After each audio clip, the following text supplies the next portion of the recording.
Welcome to Black Love Matters, where this serves as a therapy session for figuring out adulthood, loving each other, and finding our inner Barack and Michelle. Or Jay-Z and Beyonce, or Rosa Parks and Raymond Parks. You don't hear about Rosa Parks talking about her husband that much, do you? Mm-mm. I don't even think. I think I had to dig around to find his name. Mm-hmm. Why is that? Because he died. I mean, but still, Mm-hmm. I feel like I know names of people who done passed away. You know what I'm saying? Mm-hmm. So, as some call, the First Lady of Civil Rights and the mother of the freedom movement, in 1932, Rosa Parks married Raymond Parks, a barber from Montgomery.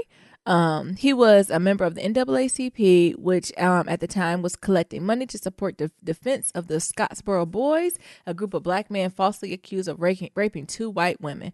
Rosa took numerous jobs, ranging from domestic worker to hospital aide. Her husband urging her to finish her high school studies. In 1933, at the time, where less than 77% of African Americans had a high school diploma. Civil rights activist Rosa Parks refused to surrender her seat. As y'all all know, while white passengers on a segregated Montgomery bus in Alabama, which spurred the 381-day Montgomery bus boycott that helped launch the nationwide efforts to end segregation of public facilities. The city of Montgomery had no choice but to lift the law requiring segregation on public buses. Rosa Parks received many accolades during her lifetime, including the NAACP's highest honor. And did you know? Before Rosa Parks, there was a number of others who resisted bus segregation and filed suit. I always wanted to highlight that, right? Mm. You know, of course, Queen Rosa Parks, always. But it was a lot of folks who did it, too. Yeah, it was a lot of people. It was just the perfect storm, mm-hmm.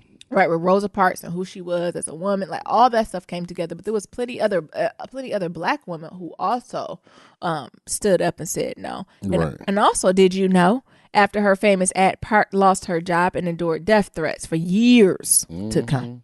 And some of us be said we just lose one job. This woman who was trying to execute her civil liberties lost her damn job. Mm-hmm. How that work? Jesus. And also, did you know, upon Park's death in 2005, she became the first woman to lie in honor at the Capitol Rotunda. Come on, Queen Parks. I used to stay around the corner from her middle school in Detroit. Oh, they don't say from her. No. I'm like, I don't think she lived in Detroit. No. I stayed around the corner from Rosa Parks Middle School. Oh, okay. And you said Raymond Parks died? Yeah, he had died. How early on? That's a good question. Oh, you don't have to look at it, Niram. You're not always interested. Anyway, what's your thoughts on Rosa and Raymond? He died in 1977. You know, the thing is, you know, she is a GOAT when it comes to the civil rights shit, but you very rarely hear about Raymond. But you know, he was also a part of the movement. Also, like he was part of NAACP, and I mean, but how does he? I even think beyond that. So how did he feel about his woman being the face of this? I don't know. Like that's pillow table talk. Yeah. That's pillow table. That's pillow talk. Yeah. To say, are you sure you want to be the face of this? Not can you, or if you know. I'm assuming he didn't give her permission, but real talk, do you want to be the face of this? Right. It can go either way. At that point, it could have went either way. Ooh, yeah. And can you imagine you're like, yeah, I'm going to be the face, and I don't want my woman to be no face of this shit, woman. I want you to sit down somewhere. And be still, right? Mm-hmm. You know what I'm saying? So yeah. I don't know. That's a lot. Who is you? I'm Nero. And I'm Nyambi. And this is episode 106, y'all. Happy Black Love Day. Happy Black Love Day, black people, beautiful black people out there. Y'all probably listening to this as a Valentine's Day, but you know, we don't celebrate that holiday. It's all about black love, which is February 13th. So we're recording it actually on Black Love Day. So for black love's sake, why don't you go ahead and love Black Love Matters, a 1, 2, 3, 4, 5-star rating and review on Apple Podcasts and on Stitcher, and follow us on all forms of social media at Black Love Matters. Remember, that's black with no K. My check-in? Yeah, what you got going on? Well, maybe I should start with the Bot Store Chronicles. It's good to be back. Like y'all know, I'm trying to be namaste with it and just chill and go with the flow. But it's just getting harder and harder and harder to go with the flow. The biggest thing that I'm having trouble going with is, so we had our year-end review. And at my year-end review, not my year-end review, but the store review. So I'm a store manager, right?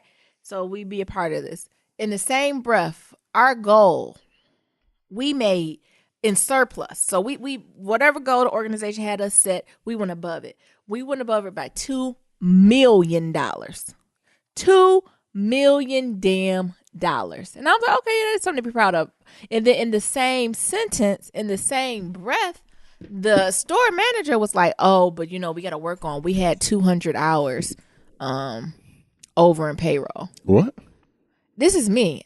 I'm Nyambi. I'm calculating. I said, but we made 2 million surplus.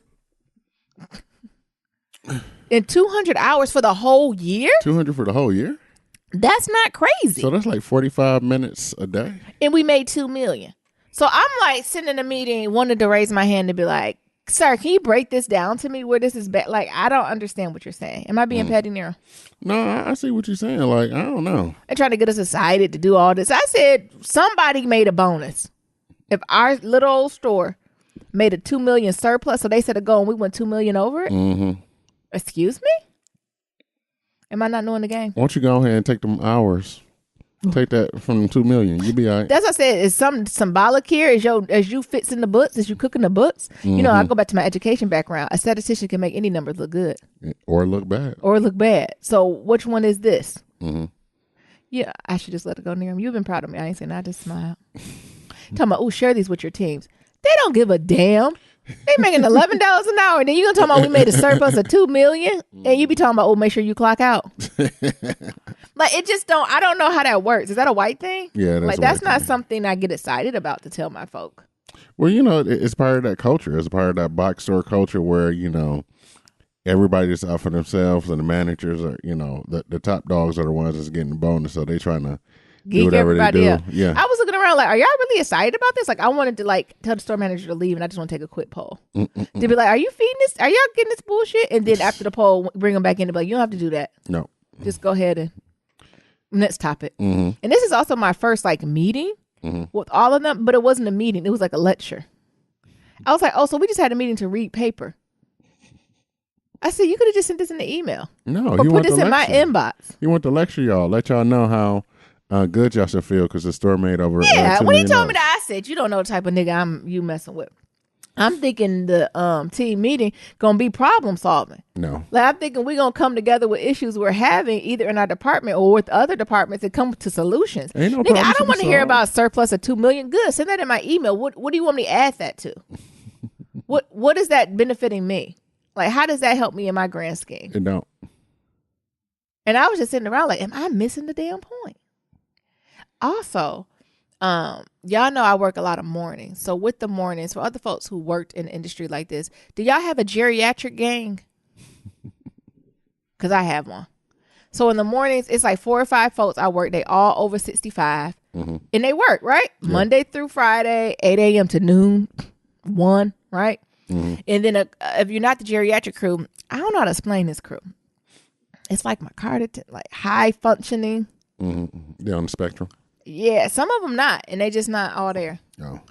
And I'm like, okay, I can work with it, right? I'll work what I got. I'm flexible with them. Like we making it work. We do these things, but sometimes we get backed up, and I need the floor to come help. And they was like, oh, the thing is, if you just put them in this certain way, like they want me to put the cashiers, line them up a certain way, and if we line them up a certain type of way, that'll make the lines more efficient. Again. What'd you say? Does it work? I don't give a fuck. No. What will make the lines more efficient if we hire someone under the age of 60 and someone with a higher IQ? Like what? That's what will help this move faster. Like I said, and I don't got a problem with the geriatric crew. Like I said, we just take our time when we need help. We need help, and we go about our business. And they talking about, well, you got to have conversations with them moving forward. These folks old enough to be my grandparents, and on top of that. First of all, I got to put respect on their name just because of their age, right? It's certain shit I'm not going to ask them to do, right? Certain shit I'm not going to ask them to lift. I ain't about to go ask them to get carts. Like, it's certain things I'm not going to ask them to do out of respect. Screw that. You need to have Betty ass slang them products faster. Scan, Betty, scan. Like, do you know what I'm saying? Mm. Then on top of that, this ain't their job. These motherfuckers they done retired, collecting a pension. Mm-hmm. This is just something for them to get out the house. And if they anything like me, I wish you would come cut crazy because guess what I'll say? What? Good fucking luck. I'm going to play with my grandkids because the only reason they have this job is to buy their grandkids tickets to Disney World. I was going to say get discount on laundry detergent. That too. And it's like they don't connect. And I was like, because don't you think if we had other folks more qualified for this position, they would what? Do it faster. Be in them? Monday at 8 a.m., we only can get Barbara, Janet, and the other folk, right? Uh-huh. Do you know what I'm saying? Like, these Yeah. is what's available. And it's like they didn't make that connection. Am I crazy? No, you're not. But why would they, well, baby, at this point, y'all making $2 million surplus. Ain't nobody trying to problem solve that shit. The thing is, I ain't bringing it to the problem. They came to me like they had a master plan. Like they like the skies opened up. Mm-hmm.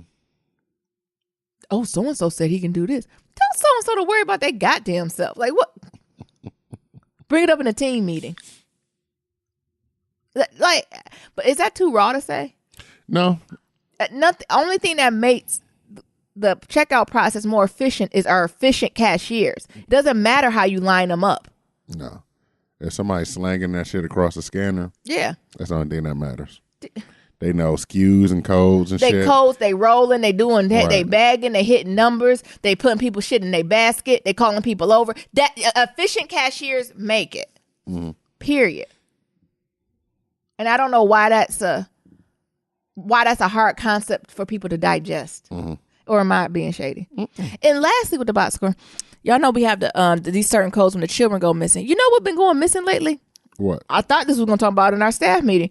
We've been having a lot of old people missing. What? Where they go? Child. And that's the other thing about Salesforce. Why couldn't they take care? They come to me, Nyambi, can you help this guest? I'm like, yeah, can I help you? First of all, I knew something's wrong because it's a little old lady who's just sitting in a random chair in the middle of the aisle. So why is she in the middle of the aisle in a chair? So somebody done went and got a chair and said, here. So me rolling up, I'm like, Lord, I hope she ain't passed out. We gotta call the police. She was like, I'm looking for Todd. I said, Who the hell stop? come on. It's my husband. I was like, okay, no problem. We'll just go to guest service. We'll call him over the speaker. He'll be right up, right? Mm-hmm. She said he don't respond to that. What? What did he respond to? Todd has dementia. Jesus. And he don't respond to his name. And so I was like, well, man, she in her 80s look like it, and he in his 80s. First of all, I was like, how did y'all get here? It turned out she drove, and she sat in the car and told him to go get some toilet paper. And she said, I gave him a picture of it. And he been in there about 30 minutes. What? What? And I was like, okay, Miss Betty Jen, I don't know what her name I done gave her. Can you describe him? He got a bald head and a dark jacket and glasses. That's everybody. Him and every other white man in here trying to get this cheap ass candy for this Valentine's Day. So I got to get on the walkies and stuff with all the other team members, and they looking at me like, well, not looking, but you can hear on the walkie after I said it, just silence. Mm-hmm. I'm like, attention team, we looking for X, Y, and Z. This everybody. I said, can someone look? At least someone got brave. Like, I see an old man down this aisle. What should I ask him? Because the thing you can't, the bitch, you can't just roll up on him. Hey, you. And so I was like, well, tell me where you at, and I'm going to get Miss Barbara back there, right? Mm-hmm. So after Miss Barbara got that, I said, okay, Miss Barbara, you want to walk back there? She said, I can't walk that good. I was like, okay, we'll get you a scooter. The scooter's gone. I said, can I just wheel you in the wheelchair back there? She said, yeah. So we wheeling around the store, every old white man. I said, is that him, Miss Barbara? No, that ain't him. So we've been looking for this man for 30 minutes. We went to the bathrooms. We looked outside again, but we said again, let's look outside. We found Todd. He was wandering in and out. There's a Kohl's next door, and Kohl's in the car. He said he couldn't get in the car. Mm-hmm. And here comes Miss Barbara. I got the keys. Thank you. What is this? It's crazy like, shit what out do you here. do in that situation? Hell, I think one of my cashiers got dementia. Is it Barbara or Martha? Martha. Oh. You know why? Because every day she asks me how to take the electric thing off, the security band off an electronic item. Every day. Every day. I said, you don't know how to do it. She been there for 10 years. Mm. She been there since she retired. Or also, she got me today good. She's like, how I do this gift card? I said, scan it? Oh. This is what she said. That's what I was like. Shut up. I was like, what? And then they talking about it'd be quick if you put her here. No, it won't. It'd be quick if she knew how to work a gift card. Why y'all ain't got her ass in the back? I mean, not in the back, on the floor, what? putting up cereal or something. Near him. How you think that's gonna go? She been to start going shopping for herself. Oh. They got her right where they want her to be. Mm-hmm. So this is what I'm working with. Right. Monday through Friday, 8 a.m. to 1. Then at 1 after, then all the people in college, the high school students, maybe the folks that's their second job, everybody with sense come in. Mm-hmm. Everybody working efficiently. And we've been struggling the whole day to get the candy out. And like, that's a battle. To get the candy out? Yeah, I'm like, Barbara, put the candy out. I put candy out yesterday. Ma'am, we put candy out every day. Put that damn candy And out. I told them, I was like, you know what the old people, well, that's something they got to do. We got to have accountability conversations. What the fuck? I don't even want to have it now at 30. I can imagine if some stupid motherfucker half my age talking about accountability and I'm fucking 60. Kiss my ass. What sense did that make in your head? Did you think about that before you said it? Nope. That's what I wanted to say. Like, what? But maybe that's just me. So that's the backstory update. On a happier note, did y'all see Obama's portraits? That nigga is sitting in some leaves. That nigga's in the Garden of Eden. I like it though. Nia said he hated it. Why he hated it? I don't know what Nia. Let me see this text where he done sent me. What he say? It's color by numbers. I don't know what this nigga said. So stupid. I go back and forth. Like I like it and I put respect on it. Because it's the Obamas, right? Mm-hmm. And I'm happy that the Obamas have it, and I like that it's unique. Mm-hmm. But I was even telling Nia, like, I'm not an artsy fartsy girl. Mm-hmm. So when it comes to art, I don't, my palette or my taste isn't very cultured or mature. So I don't know if I have much to say. Mm-hmm. Like, I'll be like, oh, I like that, makes me feel good. But I can't be like, oh, the strokes, the color, the method. Like, I can't tell you what type of art this is. You know what I'm saying? Yeah. Like, and also, you know, doing the podcast, I'm an artist and I'm sensitive about my shit. If the Obamas told me to draw a picture of it, I would just took a picture on my iPhone. And you know the app where you make it like a picture? Mm-hmm. Ta-da! That's Nia. Nia said that looked better than this. Jesus. I think it was the Michelle one that he didn't like the best. What? He said it was a little Mamie-ish. Well, you know, she painted in gray and shit. What Nia said it looked like it's secret messages in it. Like ugly or like, you know, like they try to pull some okie doke shit on us. Uh-huh. And then this food sent. Did y'all see the ones they did for Obama? First of all, they got the one where he's younger with his little hat on. And they got Gucci. Gucci on the front, which is fly. Can we talk about now? That's fly. See, that's the taste I have. I see. I was like, oh, that's cute. I think I want that. Mm-hmm. And then they also got the one where he looked like he in the jungle with binoculars looking through.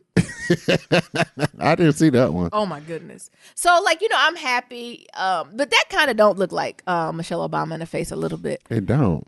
But you know, when I'm here, I'm looking at the picture. Oh shit.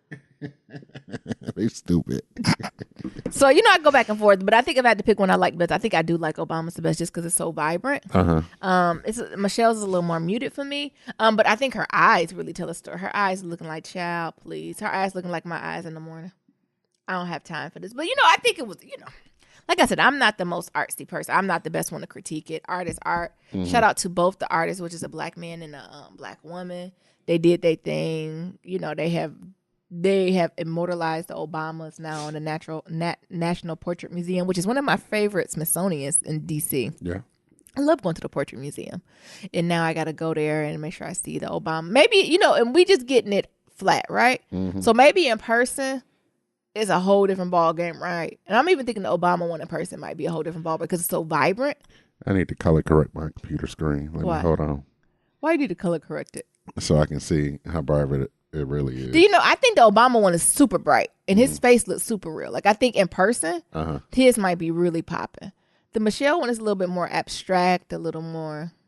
They got ivy leaves crawling up this man shoes. Nigga, at first I didn't even know this. I'm talking about aloud. I thought the portrait of the president and first lady was just literally that. Like I didn't think they can be creative. Any other president did it like this? Yeah, not that I know of. And why haven't I? Like I thought it's just like a paintbrush. Like, do you know what I'm saying? Like the old school. I thought this was your favorite museum. What happened? That's what I said. I don't recall, or I'm that petty, which I could be, and never paid attention to the other presidents. Because I would do something like that. I'm like, oh, I'm gonna understress it. I don't need to see a picture of Bush, baby. I done seen what Reagan looked like. Mm-hmm. But I thought they just simple pictures of them. Or am I being crazy? I still haven't listened to like any interviews from the artist to get their inspiration. But it's art. It's gorgeous. It's the Obamas. It makes me miss them even more. I seen on Amazon they got a book of the Obama speeches that I think I want to buy. Damn, that's another thing I gotta get. I gotta get the Obama's portrait book. Now I gotta get the speeches. Yeah, because I'm gonna get it. I can't hate. It's the Obamas. I'm rooting for everything black. Niran, what you think about the portrait? I like the picture. You know, I go back and forth because art is subjective. So yeah, that's what I'm saying. I be trying to be sensitive about people's art, right? You know, art is subjective. You know, whatever floats, whoever. It ain't like they just put a black dot and was like, "This Obama." Right? No. What the fuck? You know, it kind of looked like him, but you know, some of the things I was like, "Why they got him in this tree? Why they got him in this garden?" But you know, maybe he creating this new form of masculinity. What? You know, I didn't even think about that. Man in garden. Look at black men. I didn't even think about that Right. related to masculinity. You know. I thought it's green. What are you talking about? Well, you know, man in garden. You know, garden eater. Now niggas this summer gonna be going to botanical gardens taking pictures. Niggas are gonna be in the park and the trees. They just gonna bring their grandma what's it called, chair, and just sit in the tree and be taking pictures on Instagram. The Michelle Obama one, like I go back and forth. Like I see what people are talking about, like with her in the gray skin and you know the blue in the background and how these patterns interlap and things of that. You know, is that a real dress or is that something they made up? I don't know. You know, it might be part of the new Illuminati. I don't know. Okay. Well, shout out to them. Yeah, but back what I was saying, like I'm okay with it. Like it's not truly offensive. Like some people, what? Some people thought some this people shit, are offended. Yes, No, some I ain't people thought offended. this shit was It's just more opinionated. so what damn, yeah. you know, offended. Like, how dare you paint Michelle Obama gray? Oh no. This is just a matter of opinion, right? Taste. No, I'm not offended. It's fine. You know me. And then I'm like, didn't they not listen to Beyonce? Why you got this black woman with this blue light? We can't get blue. Why you got this blue light on? Black girl. So maybe that's why she painted gray. Bye. I don't know. I ain't no nigga. Niggas is getting offended. Black folks. Niggas the whole is time. offended. Niggas offended. I'm not offended. Lastly, we got a vampire dog. Desi tried it again. We went to training. I let Niram talk about it because I'm really not talking to this nigga right now. Okay. Niram. So I guess we'll talk about the training with Desi Dog. So I know y'all talked about last episode. Naomi talking about she done bought some training for this nigga, and we gonna give his ass 21 days. But Naomi and the dog almost damn near had a fight today. It all started where she went on a walk with this dude, and he came back, and I'm doing some training with him. You know, getting his ass used to this crate and shit. And then I see him do the little pee-pee walk. Y'all know the pee-pee walk. Dogs got two types of walk. You know, he got that hydraulic leg one, that hydraulic leg pee, where he lift that leg up, and then he got the one where he squat down with two legs, with both legs and pee. Yeah. And I said, I'm looking at him like, is you peeing? And then his ass stopped and ran behind the couch.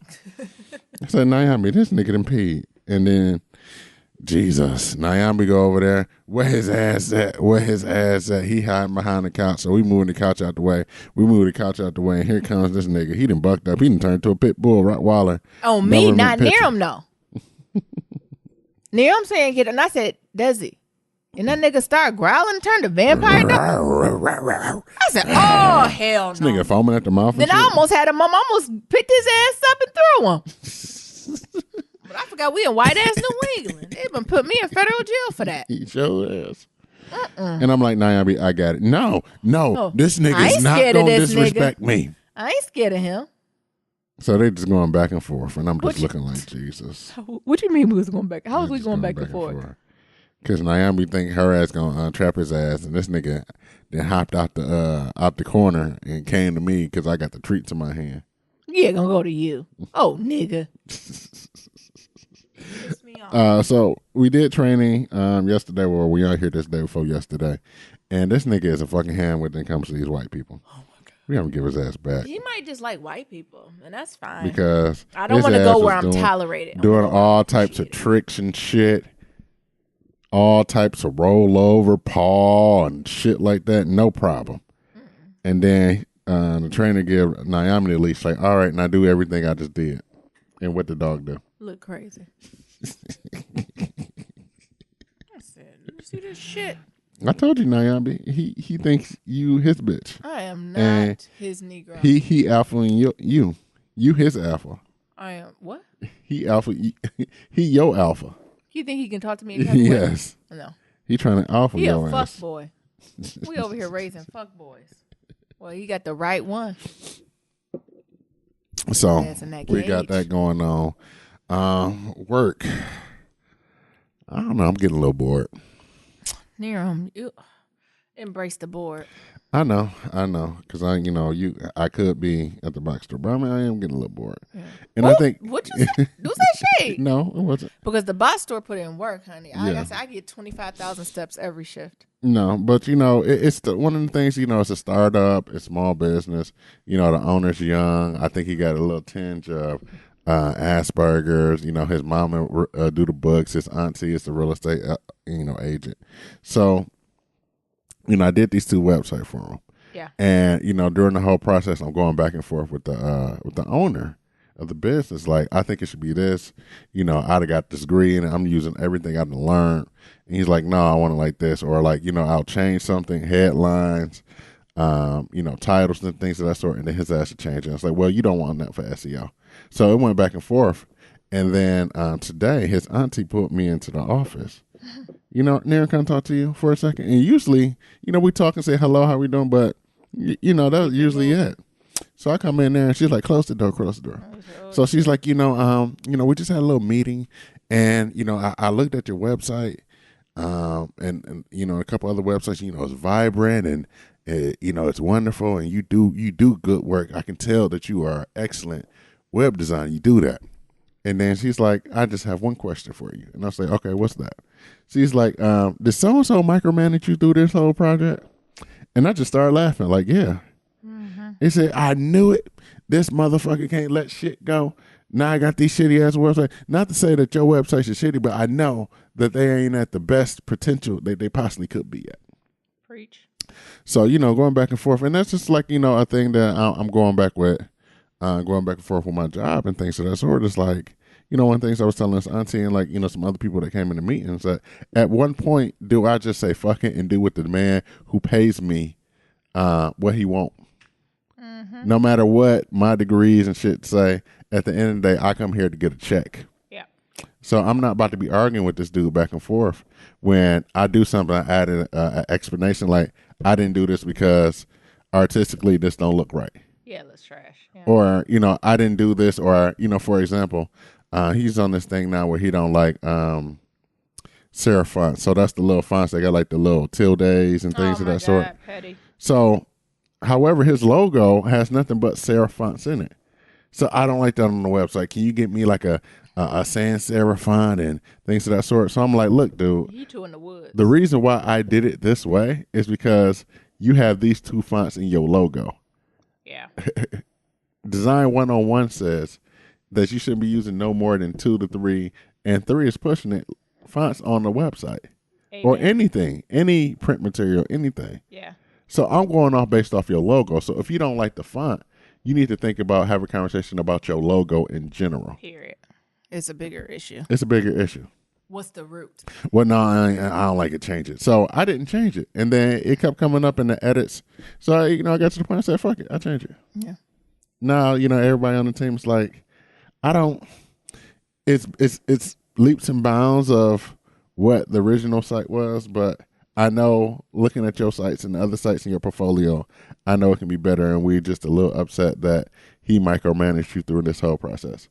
And, that's to say, like, going back and forth, like maybe the people who are on the projects, or the teams I'm in. So, you got the real estate team, you got the sober house team and things of that sort. Maybe they should have been more and the CEO shouldn't be that deep in the woods. But his ass wanted to be there. So he way too deep in the woods. His ass was deep in there, and that's what they ass get. Yeah. Oh, shit. And that's what they get. Mm-hmm.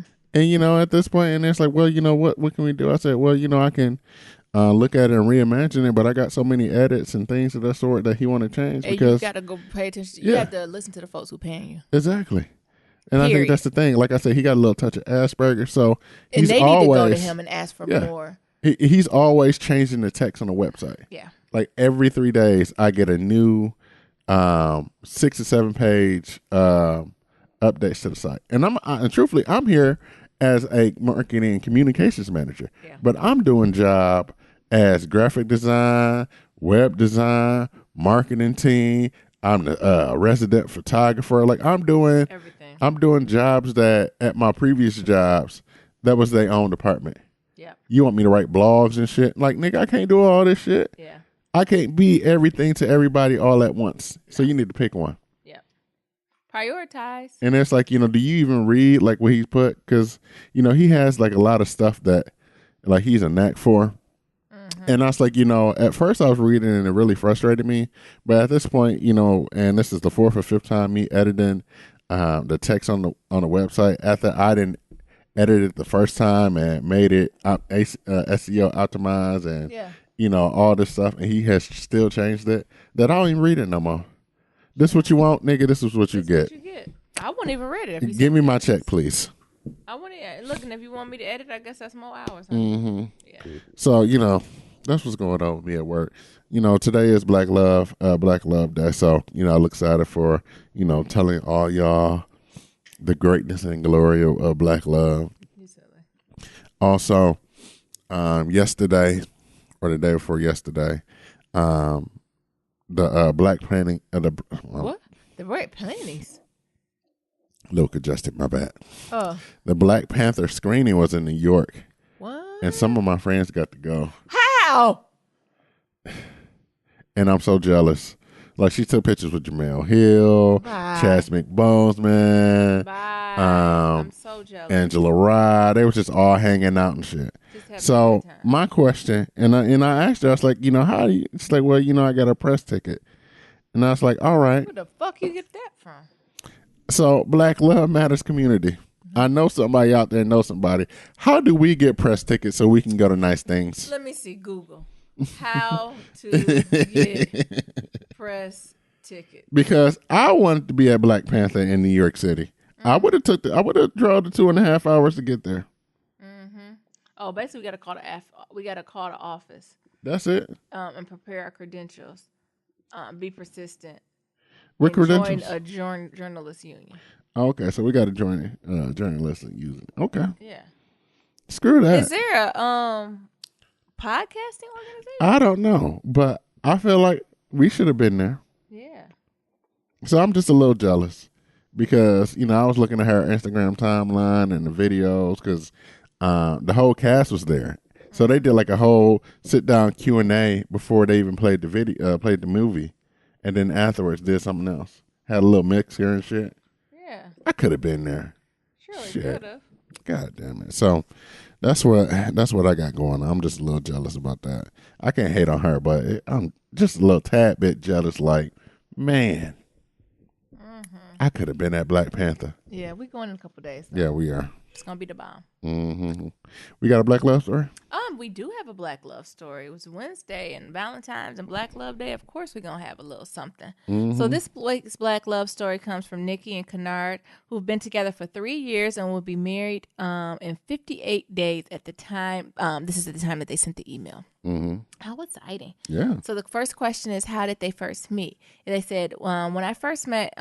Am I saying this right? Kennard? Yeah, I would say Kennard. Kennard, or when he first met me, rather. I like that. He was stalking my social media. I had never met this man, but he was really liking all of my pictures, although he done went back to 2005. He was asking me questions on Ask.fm. That's something I never did. Mm-hmm. And I was frankly kind of creeped out. Well, I saw this skinny little freshman in the dining hall and went to ask him who he was, and he hid from me. What? Like Desi?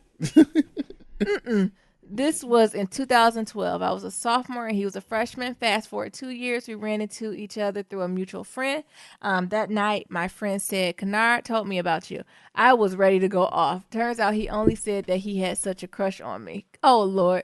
Fast forward to New Year's Eve the same year, he commented under a picture and I posted and said I will always be single. And he said, you might not be single on Valentine's Day. I combated Back, yes, I will. I'm too stubborn. He goes, I know someone willing to put up with that stubbornness.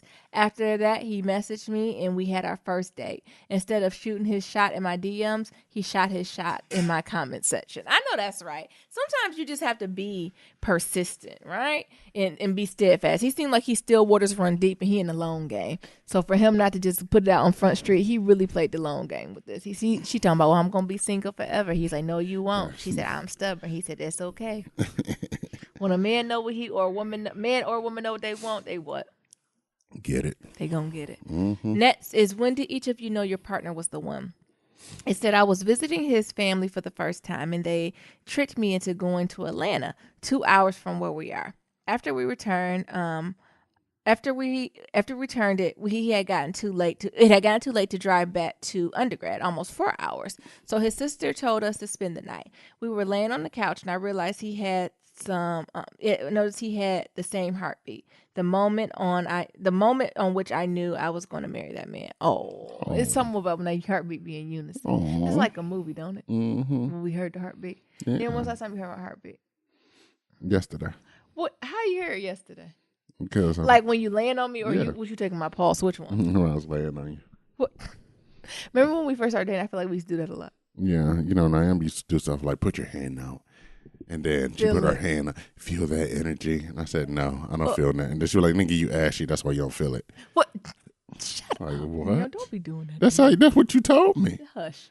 What's the key to the success of your relationship? The key to our relationship is open and honest communication. We're both communication majors, and because of that, we talk about everything. If someone is feeling away, or we can feel it, we talk about it, right? I love that. And I think that's the hard part in a relationship, to be able to talk about the good, bad, and ugly. I think to talk about the good and the bad is okay, but really talking about the ugly, that's really the test of trial with a relationship. And also being with the partner who you enjoy talking with, right? Because you necessarily don't always enjoy talking with them. That's what's up. Yeah. It says, next, what advice would you give to the young married couples? It says, well, we're not married yet, but I will say for those planning a wedding, remember to keep the fact that you're about to be married, not about to have a wedding, and that's what you should prepare for. Come on. Naomi and Nyambi, we don't believe in going to debt over weddings. No. Not at all. Buy a house. Stop there. Anything else you want to tell us about your love story? And she wrote, he is my best friend. Nothing like marrying your best friend. Sure, right. I love it. Yeah. Right? That's what's up. I love that love story. That's a nice, good one. Yeah, a nice, good one for Black Love Day. For Black Love Day and Valentine's Day. Nice and wholesome. And I like how he was persistent and chased her. Even when she was like, girl, boy, bye. He was like, no, I'm going to get you. I got you, baby girl. And then the tables turned when they was riding from Atlanta. She laid her head on his chest, and the heartbeats were the same. I bet a single tear fell. Jesus. She like that. He gonna be the one. He the one. Our heartbeats are the same. Ain't that something? Oh my goodness. That's what's up. Yes. You got some pillow talk, baby? Yes. Before we get into Black Love, I got to bring this up. Actually, Nia texted me about this, but I heard about it a little earlier today, Niram, and I just want to get your opinion. You hear what the hell is going on in Baltimore? It sounds like it's some Wire type shit. It is more than the Wire type shit. So I'll read a little bit of this for y'all. So, an elite, young, and tough, the cops of Baltimore Gun Trace Task Force have gotten results for years. The Gun Trace Task Force car stops, nabs, convicted felon armed with loaded guns. They do great work, drug busts, illegal guns, large sums of money. The men seem to be helping the city fight and rid the community of violence. But instead, the prosecutor said they were worsening it in a scheme that had exploded and left an already troubled department fighting off more controversy.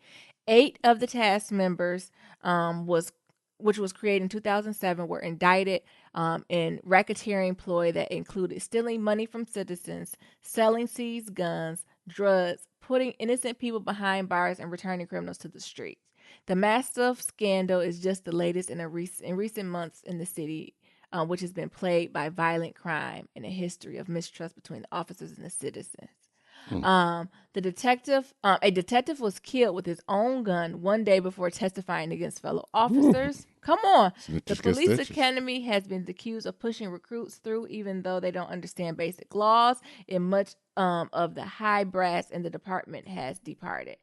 All of this while crime rate continues to rise in the city on the backs and feet of years of other bullshit. So the arrest of 8 officers sent a shockwave through the community. 2 of them were found guilty Monday in federal court, and the others pleaded guilty. Prosecutors said that their plot went on for 4 years, turning officers into both cops and robbers. Through those in the community say that the corruption hit a nerve and confirmed that many had complained about for years in the department.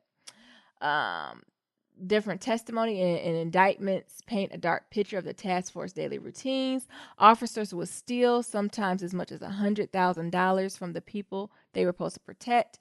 In one incident, an officer allegedly stole rent money from a maintenance worker at a nursing home. In another, one of the officers described his theft of several $100,000 in taxes.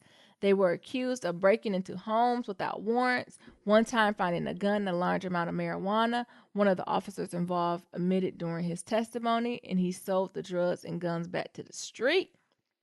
And so on and so on and so on and so on. Yeah. It's your living in vain. That's all I can say, man. This shit is like real life Wire out here. How can you really trust them? Yeah. How can you trust them when you got shit that's going on and But I think the T on it is these was Negroes. The majority was Negroes. Yeah. So out of the 8, what, 2? 2 or 3 of them was white. 3 white boys and the rest was Negroes. What about that dude that was killed with his own gun? Man, that's really The snitches. detective. Snitches get stitches. Or whoever was about to snitch on him, they say not tonight, Satan. They was like, we gonna go ahead and put this up in you. Damn. Jesus. It is. It's like some stuff that's on a reality. It's like some stuff on TV. Mm-hmm. It's like The Wire. But The Wire based off real events, honey. Yeah. So I guess there'll be a TV show off this basic. It already been it. We already done seen this. Well, it's gonna be another one. You know, it's really fucked up. You know, it's a lot of things going on. You know, the police ain't really the best people in people books these days anyway. And you just add this up to it. How can you really trust them? This is why niggas take shit in their own hands. I wonder how this broke down. But they did it for almost 4 years. 4 years. Yeah. That's a long time. Hell yeah. It ain't like they did this for a month and was like, okay, we just gonna make quick money, then we gonna leave. I wonder how much money they done made off doing all this. Shit, they were stealing money. They was stealing it. They was playing cops. They steal the motherfucking drugs and then sell it to another rival gang and all types of shit. Man. And the thing is, you know, it ain't nothing right. They shouldn't do this at all. But damn, they was preying on innocent people. Yeah. Like just people in the community. They ain't even on no Robin Hood shit, right? Nope. Give Nyambi something. Be on some Robin Hood shit. Right? Saying you stealing from the rich, giving to the poor, right? Telling me you shutting down what the drug lords is doing and donate it for the kids can have a basketball. You know what I'm saying? Right, coach for kids. Yeah, and shit. right. You know what I'm saying? Try to get a scholarship fund for the kids in the neighborhood. You know what I'm saying? Bully the whoever the drug dealers in the neighborhood to do some shit like that, right? Mm-hmm. Not all this other stuff, honey. And you see the shade, the person who wrote the article talking about, well, a lot of times they push them to this academy. I don't even know the law. Oh my God. How did you? Ain't no test. Baby, now you know if they want somebody to get through, they'll get through. I mean, but it should be a test. That test don't mean shit, baby. But the thing, okay, even if you push them through the test, can't you help them with the test to be like, this is the answer? No. You should study this. They don't care, baby. Like, you know what I'm saying? Like, they don't okay, care. I get this idea of like, oh, they push people through. But we already gonna know what's gonna be on the test. Can you at least train them what's gonna be on the test then? Spoon feed them what's gonna be on the test. No. But this idea of just they don't know what the fuck is going on. They don't care enough to do that. Oh my God, it's crazy. Hell, maybe that was a ploy. You put incompetent ass police out there. Come on. And then you got the community worried about their ass while you over here really doing the real dirt, you know. Bait and switching this motherfucker. Oh, you're right. So you put the slow ones on your team? Yeah. And be like, shut the fuck up. You don't even know the law, honey. Exactly. Go read Statute 33 and get the fuck on. It's like what they doing you at the box store. Ooh. They give you all the slow people. You over here all up in arms, but you can even notice these niggas made $2 million. $2 million. That had to go through my registers. that had to go through Right. where? You in your department. Without my department, ain't no 2 million made. Mm-hmm. I don't know. I just wanted to bring that to your attention, and also the Black Love community, and also for our folks in Baltimore. What's going down there in Bmore? Right. What's going down? You know, I feel like Baltimore always be a little rough around. Baltimore, Philly. I feel like them two cities always be a little rough around the edges. Baltimore, Philly, Detroit. I put them in the same cruise. Mm-hmm. That when you hear people, they be like, oh, I'm from Baltimore. They don't even say Baltimore. Baltimore. Bmore. Baltimore. I'm from Baltimore. Baltimore, y'all accent a little.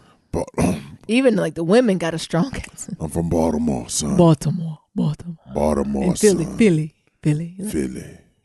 And the men with them beards in Philly. Well, why did the dudes with the beards intrigue you so much? Baby? I don't know. It's like a whole fall. And I know it's because it's a large Muslim population. Mm-hmm. But I didn't think that applied to black Muslims. Does it? I don't know if black Muslims do the beard. Well, And the Philly black Muslims, are y'all NOI or y'all Muslim? Muslim. I don't know. Do you know what I'm talking There might be 3%ers. about? We're not going to do this. Oh, I shouldn't say Muslims. Are you NOI or you're, what's the traditional sense of? mm-hmm. Let me go ahead and back off slowly from that comment. Yep. Next topic. Let's talk about some Black Love Day. All right, you gonna talk a little about Nero? Yeah, man. So I know most of y'all like, what's Black Love Day? Y'all done made this shit up? No. After we done talked about the Baltimore police. Right. No. This is something that was created by, I'm going to butcher her name. I'm just going to say Sister Ayo. Yeah. As a day of atonement, reconciliation, and a celebration, and a 24-hour demonstration of Black love through 5 tenets, which is a love act. So, and basically what she was saying, like, this is Black self-love versus self-hatred, and increase the peace, stop the violence, and also racial healing. Oh, this is good after the Baltimore story. Yeah. So, some of the tenets are, you show love or Black love for the Creator. You show love for yourself. You show love for the Black family. You show love for the Black community and the Black race. So, the goal of this day is to increase the peace, like I said, stop the violence, and end Black self-hatred and white supremacy and racism, and to offer a spiritual and African-centered alternative to the commercialized and sometimes violent Valentine's Day. Do you like that shady part? Yes. It's sometimes violent. It's sometimes violent. Come on, because they know it's a massacre, honey. So, Black Love Day is celebrated on February 13th. This year is celebrating the 25th anniversary of Black Love Day. The 2018 theme is clearing cellular memory to find love and peace as we raise conscious of the solution. Damn. When I seen that was the theme, I was like, huh? I know, right? This is me. I just wanted something petty. Self-care. She said clearing. She said, I was on the point where she said cellular memory. Right. Clearing cellular, I can't even say that right, cellular memory to find love and peace as we rise consciousness of the solution. Mm-hmm. What's the solution? Well, first of all, what's cellular memory? Because cells don't even have memory. Okay. A single cell. Where's the house in the nucleus? Stop. Focus. So our sister Ayo. She talking about when we talking about our memories, good, bad, or indifferent, which are like houses of energy and in every cell in our body, not just the brain cells. Cellular memory is the source of most of our life issues and problems. When you heal the cellular memory, the healing permeates the root causes of feeling the behavior. Thus, we can deprogram and reprogram a newer, more healthier cellular memories for change behavioral responses. So she's talking about that PTSD, right? Those post-traumatic events, those traumatic events, and really finding a way to cleanse those things. Because if you don't cleanse them, if you don't work through them, they're always there. And repeating something over and over and over is toxic, right? It's toxic to our body, our mind, our spirit, our soul, and most importantly, our love for each other. Yeah. So how do you work through it? So I kind of get that a little bit. Yeah. What's something you need to purge or deprogram or reprogram? It don't have to be negative. Black Love Day in honor of Black Love Day. In honor of Black Love Day. Y'all know your boy Nero has been through all types of traumas. Oh. From being on the block, seeing niggas being killed, and drugs being dealt and everything else. So, that's something I need to work on, especially since I ain't had no joy since 1996. So, that's something I need to work on for Black Love. Working on reprogramming that joy. But it's so hard. And sometimes it's even so much fun to not have joy. What did you say? It's fun? It's fun. What's wrong? It hurts so good. It hurts so good because you can be mad Joe Button and then you can laugh at niggas. Yeah. It's a sense of not caring, right? What about you? I think I have to think about my thought process. Y'all know I'm transparent with the community. I really have to work on this idea of forgiving myself and move on. So it's really hard. Like, it's easier for me to forgive others instead of forgiving myself. Mm-hmm. So I'm really working on what does that mean, right? And shout out to Nia. I think I'm gonna pull out my I almost said 41 days, 21 days of forgiveness as we're going into this Lent season to really work on forgiveness of just around everything, right? Mm-hmm. Like I said, I don't have a problem for forgiving other folks, but I don't think I've actively did it. Like, I almost want to do. I think we talk about ways you can celebrate, but I almost want to do like this project or like this activity where I just write a whole list of like who do you need to forgive and why, and moving through it, right? Right. Or like what are these ruminating thoughts I'm holding on to, right? Yeah. And why, and really trying to figure out how to purge them. Yeah. Because I think it definitely weighs me down sometimes, and I think it hinders self-love, which is Black love, and then which then permeates to me giving my love to the people who truly deserve it, right? Because I even find myself now where I just don't have much to say. Just like good friends, where I'm like, ain't no shade, it's just I don't have nothing. Like, I've given all I can because I done spent so much mental space in like the unconscious, right? Yeah. In the unconscious ruminating that I can't be fully present in the conscious and what's going on in the here and now. Yeah. So I think the reprogramming is really to be present in the here and now. And finding the gratitude in moments where you don't feel like you have gratitude. I don't think folks talk about that. Like, I know it's important to have gratitude and how lucky and blessed I am. But sometimes when you in it, you be like, no. How do you find the gratitude when you're feeling like ungrateful? Is that the word? When you're just feeling like, nah. I hear you. But no one talks about that. Sometimes you just got to find the best in every situation and know that it always could be worse. It always could be worse. Yeah. I guess the ultimate worst is being dead. But for some people. I mean, hey, I love the Lord. I don't know about that. Let me finish. I said for some people, being dead and going to glory, air quotes. That ain't the worst for me. Going to glory, air quotes, is the ultimate thing. That's the ultimate prize. But, it always can be worse. And I think that's one of the things that I do is that compared to where I'm at now, where I've been, shit, I'd rather be here now. Yeah.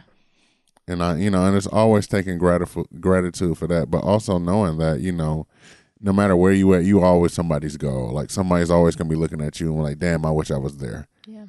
And vice versa. Yeah. So. I mean, I was just trying to be transparent in how those days when I know the importance of practicing gratitude, but how do you do it on days when you just don't feel that way? Mm-hmm. And how do you have those honest conversations to be like, nah, I ain't feeling it today? Yeah. So I think that's something that I really want to deprogram and reprogram my thinking as I'm moving forward in it.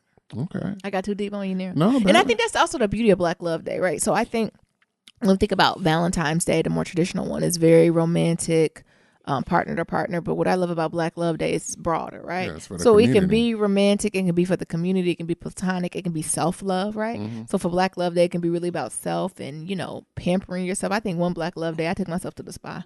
Yeah. I got a massage. Remember I did that? A massage, a facial, and I had to go to the bathroom in a minute. Yes.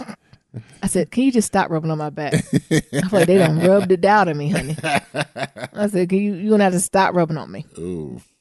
But I came on back. Yikes. Shut up. But did you get a booty massage afterwards? Wait a minute. We already done talked about that episode.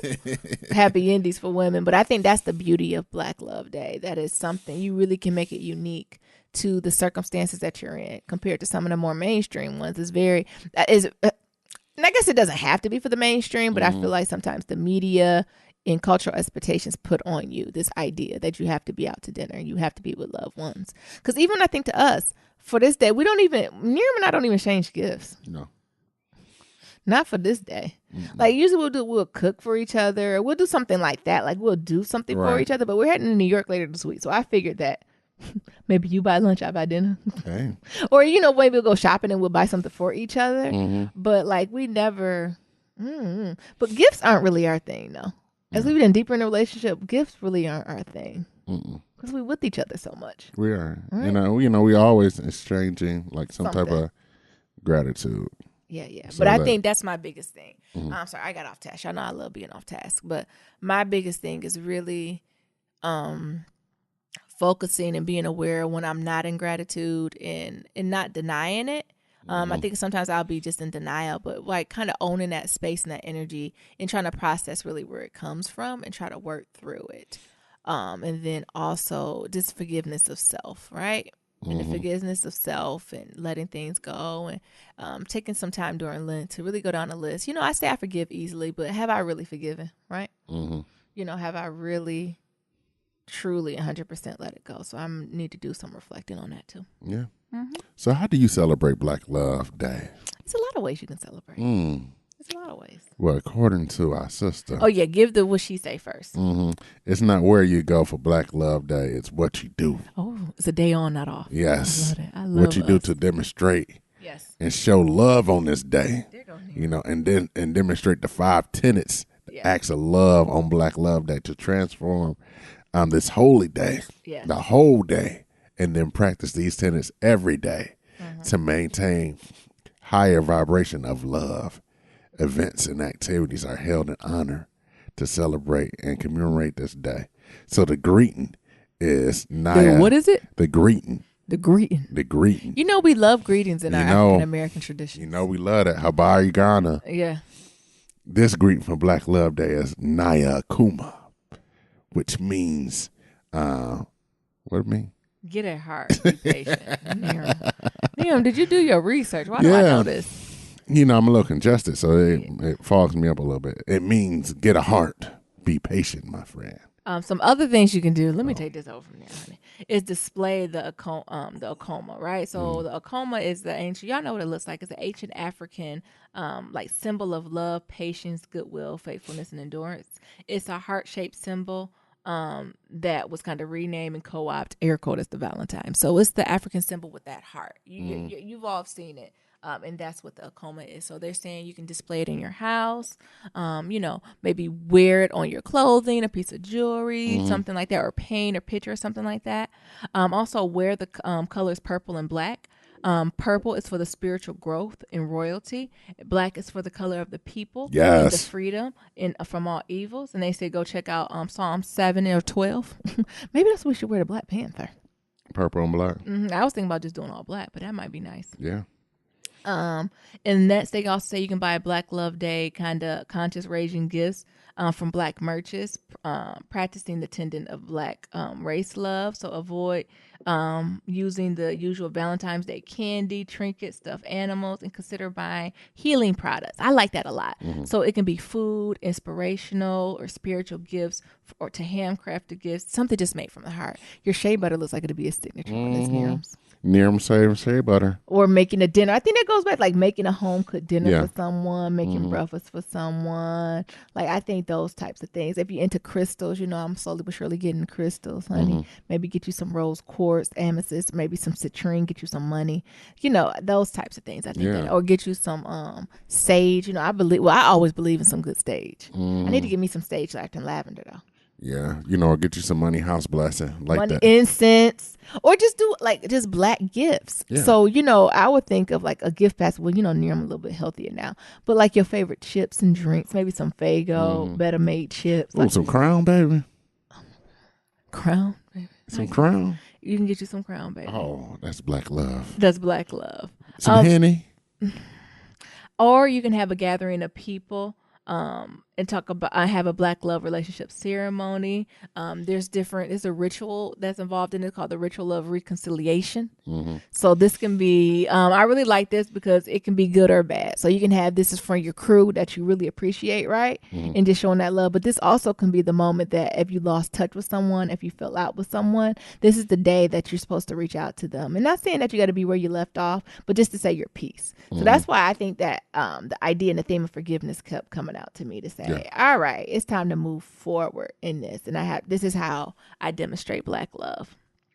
And again, so just thinking about I think of small acts of kindness, love, respect, and care as you go through this day. So you could send someone a card, call them, wish them well, go spend time with them. As I said before, this could be a time to do apologies, resolve some conflicts, healing rituals. So if you need to take that bath, what is it? Was it a full moon coming or an eclipse coming? Partial eclipse is coming on the 15th. Man, all these little moon things is happening. We just had like a full one. Yeah, super blue moon. Absolutely. So that stuff is happening. So maybe it's time to do some healing, set some intentions. Acts of self-love and care. Like I said, you can have baths, make special treats, time alone for mediation and meditation and refocusing. Maybe you need to call in to work and take a self-care day. Right. You know, Niram always talking about don't go to work, but you know, it's Wednesday now. Maybe you can go in and start coughing and sniffing today. And then Friday, take you a self-care day. Ain't nothing wrong with that, but you just got to be strategic with it, right? Don't be like, Niram, like, I'm sick now. No, just, oh my goodness. Or better yet, my favorite one, I just got a headache that won't stop. You can't see a headache, honey. No. And then people only know when you're reminded, but how your head doing? You're like, that's right. It's starting to be a migraine. I can't see. And there is nothing wrong with taking that day. So maybe taking a little vacation day a little bit later. And like I said, loved ones can eat together. There's no limitation to the creativity. You can do some drawings, all that stuff. So I just think it's a good day. You got anything else? What else does Black love mean to you, Niram? Getting you a bath bomb. Niram uses all my bath bombs. Go ahead and get you a charcoal bath bomb and mess up the tub. And I got a charcoal one. He was everything black. And he said, I thought my body. I said, no, it was like a detox one. So you're supposed to sit in the charcoal and it's supposed to pull impurities off your skin and in your body. Black. Niram said everything just black. Everything was black. Go ahead and just do a charcoal everything. Charcoal bath bomb. With your teeth. Charcoal toothpaste. With a charcoal facial scrub. Detox. And then have your charcoal smoothie and go ahead and have the shits afterwards. Oh my God. Was I with you? Yes. We had a charcoal smooth. It was good as hell. Yes. But that aftermath was like, God. What is happening? Oh my God. What is happening? Ain't no one told me. Ain't nobody tell me it was a cleanse from the inside. It is time to do some cleansing, right? So you're going to do a little liquid diet, or you're going to do some teas. What you doing? Some clothing cleanser? Do old school. What your mom drink? What, apple cider vinegar? No, that she make you go to the store. Oh, that citrate? Oh my God. Oh, it'd be so nasty. So all those things. Also working out, fitness. We didn't say anything. Fitness. Black folk. We got these ailments. Speaking of, you got these ailments. So we need to go ahead and get this fitness right. Yeah. I've been down with the little, cold, so I'm a little bit excited to get back on the treadmill and on my bike and riding and things of that sort. So sign up for a 5K or something. Do something. Yeah. Perfect. You got anything else about Black? No, man. Harambe niggas. You said, no, man, Harambe niggas. That's what you say to the woman you love. This nigga. I love you too, baby. Yeah, I know. All righty. As always, to submit your Black Love story for Black Love Matters, go to blacklovematters.com. And to submit a question for Kitchen Table Talk, shoot us an email at blacklovematters@gmail.com. And to leave a comment about anything we talked about today, you can do that on blacklovematters.com, SoundCloud, or Stitcher, or any form of social media. That's Twitter, Instagram, Facebook. We're at Black Love Matters. That's Black Love Matters with no K. Don't forget that voicemail at 508-784-1111. That's 508-784-1111. Talk to y'all later. And remember, love is ever evolving. Peace.